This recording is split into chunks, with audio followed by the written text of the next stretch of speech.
40 বার এই দোয়াটি পড়লে আল্লাহ তাআলা মনের সকল আশা পূরণ করবেন। নবীজি সাল্লাল্লাহু আলাইহি ওয়াসাল্লাম এটা আমাদেরকে জানিয়ে দিয়েছেন।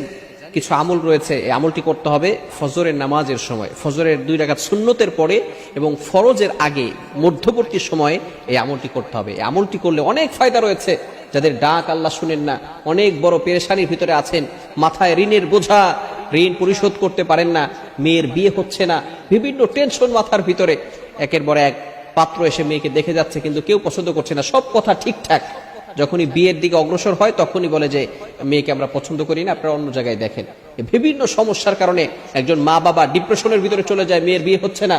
এই সমস্ত সমস্যার কারণে আপনি একটি আমল করতে পারেন, 40 বার এই দোয়াটি পড়বেন। সেটা হচ্ছে আপনি ফজরের নামাজের পরে এবং ফজরের নামাজের সময়, সুন্নতের পরে এবং ফরজের আগে মধ্যবর্তী সময় পড়বেন। এটা হচ্ছে শাইখুল ইসলাম ইবনে তাইমিয়া 28 নম্বর খণ্ড 242 নম্বর পৃষ্ঠায় এই আমলটির কথা নবী সাল্লাল্লাহু আলাইহি ওয়াসাল্লাম আমাদেরকে জানিয়ে দিয়েছেন। সেটা হচ্ছে কি, ইয়া হাইয়ু ইয়া কাইয়ুম লা ইলাহা ইল্লা আনতা বিরহমাতিকা আস্তাগীথ।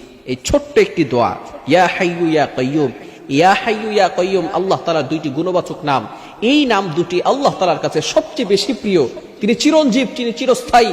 আল্লাহ তাআলার কিছু গুণবাচক নাম রয়েছে, এই নাম করে দোয়া করলে আল্লাহ তাআলা তার দোয়া ফিরিয়ে দেয় না, আল্লাহ তাআলা তার দোয়াগুলো অ্যাকসেপ্ট করেন, কবুল করে নেন। আল্লাহ পাক রব্বুল আলামিন পবিত্র কোরআনুল কারীমের ভিতরে নিজেই বলে দিয়েছেন, ওয়ালিল্লাহিল আসমাউল হুসনা ফাদউহু বিহা। আল্লাহ তাআলার গুণবাচক কিছু নাম রয়েছে, এই নাম পড়ে কোনো ব্যক্তি যদি দোয়া করে আল্লাহ পাক রব্বুল আলামিন ফাদউহু বিহা, তার দোয়াগুলো শুনে থাকেন আর অ্যাকসেপ্ট করে নেন।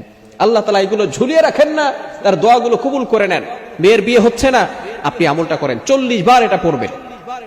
ফজরের নামাজের সময়, সুন্নতের পরে এবং ফরজের আগে মধ্যবর্তী সময় 40 বার পড়ে আল্লাহ তাআলার কাছে দোয়া করেন। এই সময়টা কিন্তু দোয়াও হয়, দোয়া কবুল হয়। আদ-দুআউ লা ইউরাদ্দু বাইনাল আযানি ওয়াল ইকামা।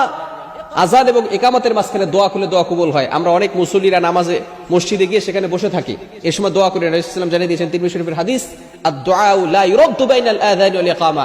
ওই দোয়া ফিরিয়ে দেওয়া হয় না যেই দোয়া আযান এবং ইকামতের মাঝখানে করা হয়। আপনি মসজিদে গেছেন, মসজিদে যাওয়ার পরে আজান হয়ে গেছে, এখন আপনি ইমাম সাহেব আসবেন নামাজের জন্য ওয়েট করছেন, ইকামতের আগে এই মধ্যবর্তী সময়টা দোয়া করলে দোয়া কবুল হবে। এজন্য এই সময় দোয়া করবেন। ফজরের নামাজের সময় এটা 40 বার পরে আল্লাহর কাছে দোয়া করবেন, আল্লাহ তাআলা আপনার দোয়াগুলো কবুল করবেন, মনের নেক আশাগুলো কবুল করবেন। আল্লাহ তাআলা আপনার কলবটাকে পরিষ্কার করে দিবেন। শুধু তাই নয়, আপনার ঈমান মজবুত হবে এই দোয়া পড়লে।